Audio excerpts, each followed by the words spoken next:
Yo, yo, it's JSF, and I know I'm the first and second one to give NetherRealm shit.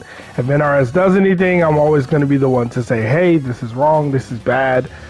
But there are things that NetherRealm Studios does that other developers don't do, other fighting game developers, right? There are good things that they do, or good features or creative things that they have in their games that other developers don't have in their games.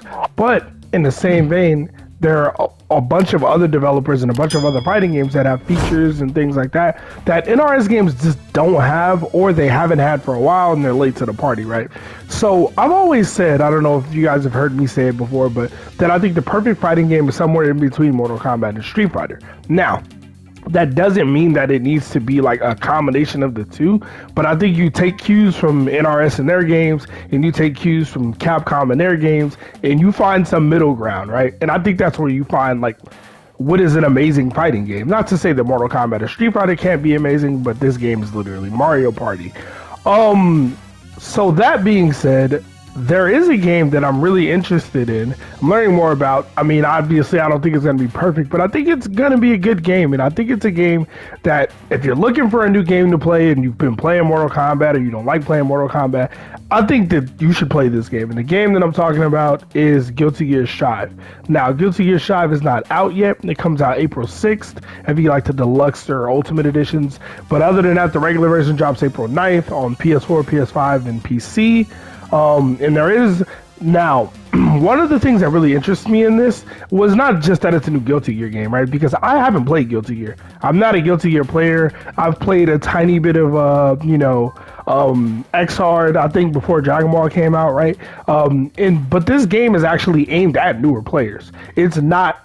I don't want to say it's not for the Guilty Gear purists, but some people have complained that they're trying to make it too like accessible. Not accessible in the sense of easy, but in the sense of they want to bring in more players. They want to make the community bigger. I think ArcSys saw what happened with Dragon Ball, and that game brought a lot of communities together, and it brought a lot of new faces in, and it was super successful. And I think they want to do the same thing with Guilty Gear. There was one hiccup, one hang up with Dragon Ball that Guilty Gear doesn't have. One issue that Dragon Ball has that Guilty Gear doesn't have, but we'll get to that. But yeah, that's one of the really, really cool things about it. Like I said, if you have never played a Guilty Gear game in your life, they're saying this is a good place to start. Like, that's how it's designed with that in mind, so that's a good thing. I mean, hell, if you lose in arcade mode, you literally get an assist, like some Towers of Time MK shit. And that's another thing that's interesting. They seem to be taking a lot of cues. I don't want to say taking, right? But they are implementing some things that are in NRS games, right? And the beauty of it is ArcSys has already done things in their games that NetherRealm doesn't do. So if they start doing the good things that NetherRealm does do, then the game is only going to be better for it and going to be closer to what I think can be like one of the best fighting games ever. But, you know, that's going to take a lot more work, right? They do a lot of world building. Like I said, if you don't know shit about Guilty Gear, they got a whole mode teaching you the story, the history, the backstory, all the characters, who they are, what the hell a gear is, what all that shit means. And a lot of people in Mortal Kombat, or a lot of people who play this game, love the lore.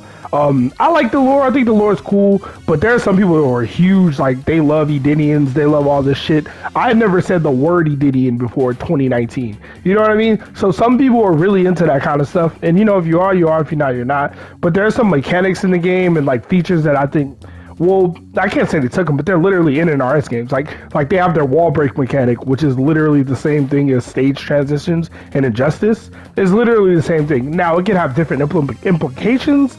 Like, maybe it does more damage, maybe it does less damage, maybe you know, maybe it helps you in a way like that I can't predict. But they have that feature, right? Another thing they do that a lot of games don't do is they list like counters, punishes, and stuff like that, which is something that NetherRealm started doing with MKX, which is really helpful to know. Like, because in some games, like you can hit somebody and it might say counter, or you can hit somebody when they're unsafe and it won't like really let you know. Like, could he have blocked there? I don't know. But I like those little things like that. I like knowing when I punish somebody. And like when I show videos in training mode, I try to always do real punishes and show you and say, hey, look, it says punish right there. That's how you know this is the answer to that, right? I think that's really important. I think it's something a lot of fighting games don't have. So seeing that that's a thing in Guilty Gear Strive is another good sign. There will be crossplay from PS4 to PS5, which is also something Mortal Kombat 11 got with Ultimate Edition. So that's really good. You know, I don't know about PC yet. They ain't talked about that one yet. One thing that they did have going on that people didn't like was a lobby system. The online lobby system people did not love when there was an open beta a few months back. But to be fair, they were using a delay-based netcode, which is no longer the case. So hey, for all of us rollback netcode lovers, everybody who says Mortal Kombat 11 has the best netcode, it's rollback is rollback. The people who couldn't play DBFZ because the netcode is piss poor dog shit, guess what? Guilty Gear Strive has rollback netcode, and it's not just some random rollback netcode that might be trash. They've already put it out. It's out right now and tested. If you play Guilty Gear Accent Core Plus R, which you can download on Steam, I got it for like $3. The price might have gone up a little bit, but it's still mad cheap. They put rollback netcode into that game, and everybody overwhelmingly said this netcode's great, this netcode's amazing. So they showed that they know how to implement good rollback netcode, so there's no reason to believe that the online will be shitty. The lobby system is a bit weird, but the rank system I do like the idea of. The rank system is like this giant tower with at least 10 floors. 10 floors for now, and you have to work your way up to the top, obviously, like any other rank. But the thing that I like is it's floor based, right? So it isn't like, oh, you're this rank, they're that rank, you can play them. It's like, no, you literally can only play people on your floor. So like, there is no playing people higher ranked than you or lower ranked than you, because they're literally on the same floor as you. Like, they're the only ones you can play, you know?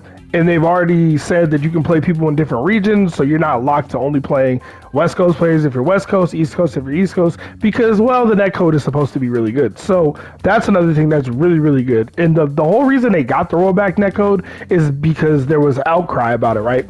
There were a lot of people in the community saying, yo, y'all don't have rollback, what are y'all doing?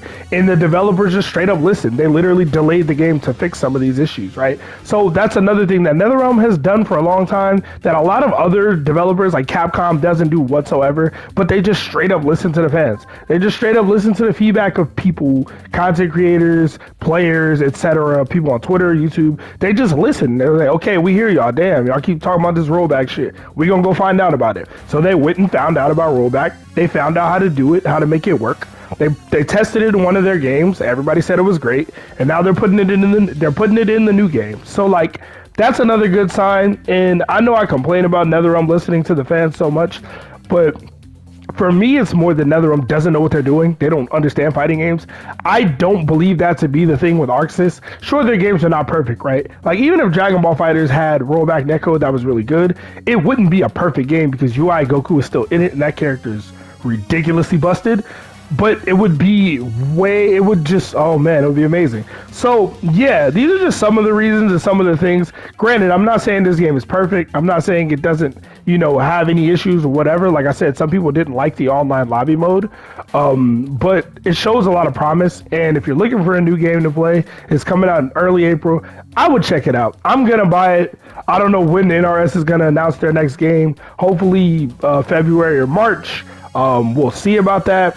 But yeah, I do think if you played Mortal Kombat 11, if you like this game, if you like my content, I think you might end up enjoying a game like Guilty Gear Strive. And again, I'm not shilling for ArcSys or anything like that. If the game is trash when it comes out, I'll be the first one to tell you.